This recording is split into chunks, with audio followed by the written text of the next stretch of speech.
Chapter 6. Tally could barely take in everything that had happened. A thread of wonder tingled through her body. With these books she could find out anything she wanted to know, and see anything she wanted to see. She thought about Lord Mollot and the thieves. She was now certain to solve the crime. A smile spread across her face, stretching from ear to ear.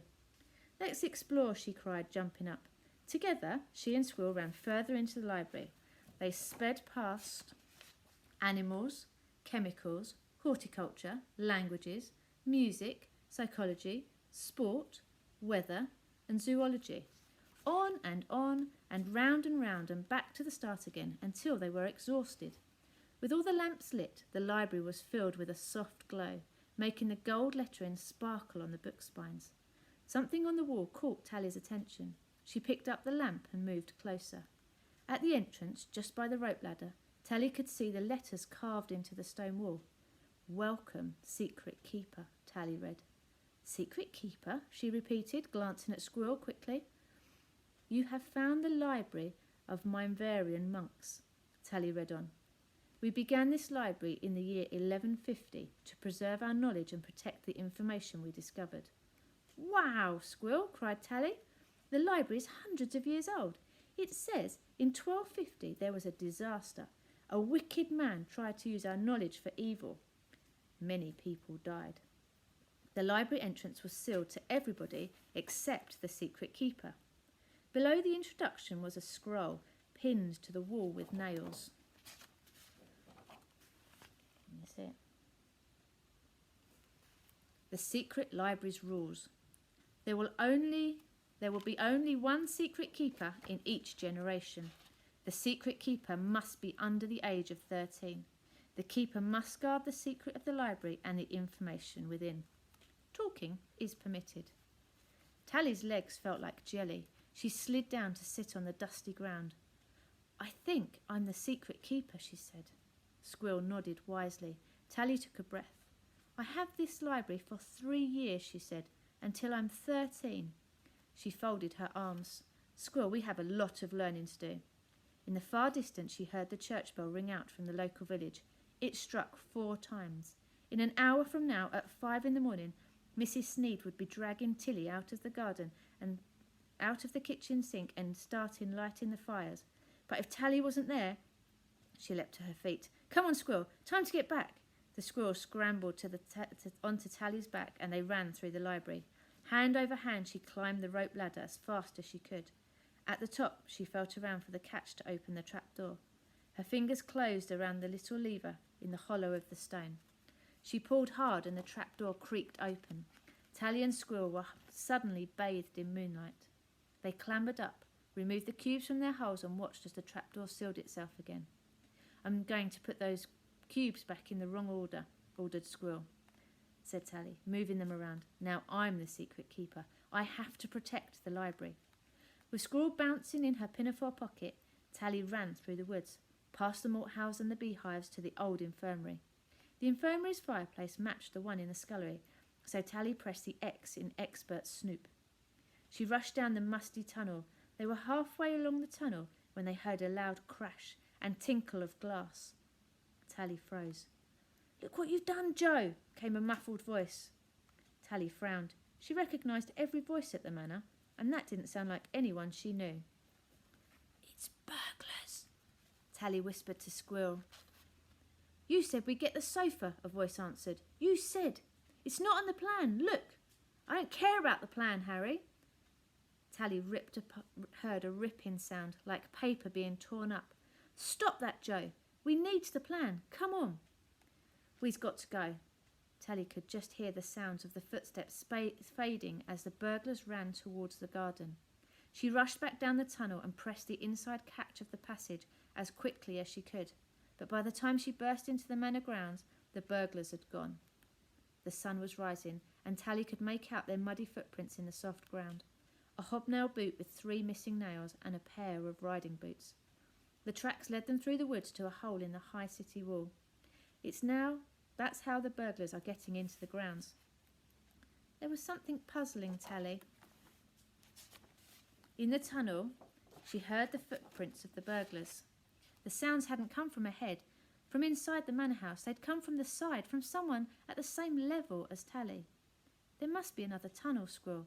Tally ran through the layout of the house. Where was the tunnel entrance? She walked back through the woods and stopped when she reached the garden. To her right was the infirmary. To the left, the old Mort house. Nowadays it was filled with junk, old lawnmowers that didn't work, broken gardening tools, rusty paint tins. No one went in there. Could that be the tunnel leading from it? The village bell rang 5 times. There was no time to fun out. Mrs. Sneed, quick, Squirrel, we have to be inside before she gets up. They made it back to the sink just in time. Tally gulped in great gasps of air as Squirrel hid down in her pinafore pocket. The housekeeper's spiky footsteps ran out on the tiles as she walked from her room to the kitchen to the scullery. I see you're up, she said, her face falling. I heard a sound, Tally said quickly. I think it was burglars. Mrs. Sneed glanced around nervously. Well, what are you waiting for? She snapped. Go and see. I'll be right behind you. Mrs. Sneed put the kettle on the hob. About 20 minutes behind you. For once, Tally didn't mind Mrs. Sneed's laziness. This way she could look for clues. She walked through the kitchen to the servants' hallway, the wooden dresser pressed against the wall. Said Tally. There were muddy footprints on this floor. Her heart skipped a beat when she saw where they led. Down the tapestry corridor. Surely the burglars hadn't taken the precious garden tapestry. Her heartbeat quickened as she peered down the corridor. Phew! The tapestry was still there. The ballroom door was ajar. Tally pushed it open with a feeling of dread. The large chandelier was gone. It usually hung in the centre of the room, sparkling with hundreds of crystals. The burglars had taken the beautiful ornament. Now, in the middle of the room, there was nothing but a step-ladder. Squirrel jumped out of her pocket and began hunting for clues. Tally! In here! Mrs. Sneed. Tally called back. She waved at Squirrel to hide behind the sofa. What have you done with the chandelier? The housekeeper gazed around the ballroom. It wasn't me, Tally protested. The burglars took it. I need to search you, the housekeeper snapped. Tally's arms lifted up in confusion.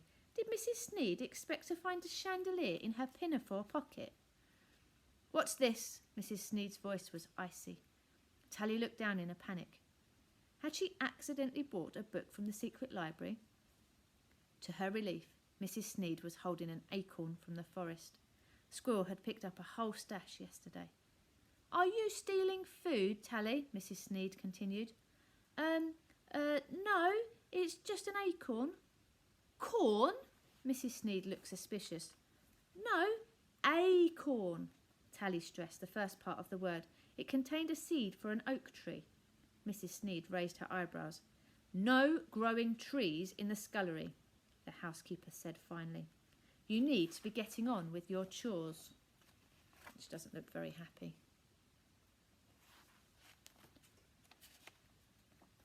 Yes, Mrs. Sneed. Tally hesitated for a moment. Here was her chance to really help. Maybe she could show everyone that she could do more than just chores. Tally took a deep breath. Do you want me to look for clues? I could help. She began to falter under the housekeeper's gaze. No, Mrs. Sneed said firmly. I would be useful, Mrs. Sneed snorted. Sadly, you are no use at all. Go to Lord Mullot's room and tell him about the chandelier. Mrs. Sneed sat herself down on the ballroom sofa. He doesn't like being woken up, and I'm not going to do it. Yes, Mrs. Sneed. Lord Morlott wasn't in his room. Tally decided to try his study. The door was half open, and she was just about to knock when she heard a loud sob. Tally held her breath. Lord Morlott was sitting at his desk with his head in his hands. My brooch, he was muttering under his tears. My bear. Tally shrank back. She gave a cough and stamped her feet, as if she was coming up to the stairs, and then she knocked on the door. She heard Lord Morlott clear his throat. Come in, he called. He smiled when he saw Tally. Hello, it's Tally, isn't it? Mrs. Sneed's niece. Tally took a deep breath. She wasn't Mrs. Sneed's niece. She didn't have any family. But Mrs. Sneed would be furious if Tally told her the truth. Mrs. Sneed wanted me to tell you that there's been another burglary. She said, thieves have stolen the ballroom chandelier. Oh no, he cried. We have to catch those burglars. He thumped his fist into the palm of his hand. He looked at Tally and his face lit up. "You're a clever girl. Do you have any ideas?" "Me?" Tally faltered. No one at the manor had ever asked to hear her thoughts before. "Yes, Lord Molotte, you're the first sensible person we've had around here. Tally blushed. A warm feeling spread across her. The Lord glanced down at her at his empty hands. "Some of those items the burglars took, they were very precious to me." Tally nodded. "I liked that brooch too," she said. "It's lovely, isn't it? Someone special made it for me." He stood up. "Come on, let's take a look at the damage in the ballroom." Tally couldn't stop grinning as she followed him down the stairs. Lord Molotte said she was clever and sensible. She was more determined than ever to find those burglars. "The secret library can help a squirrel," she whispered. And there was an answering wiggle of excitement in her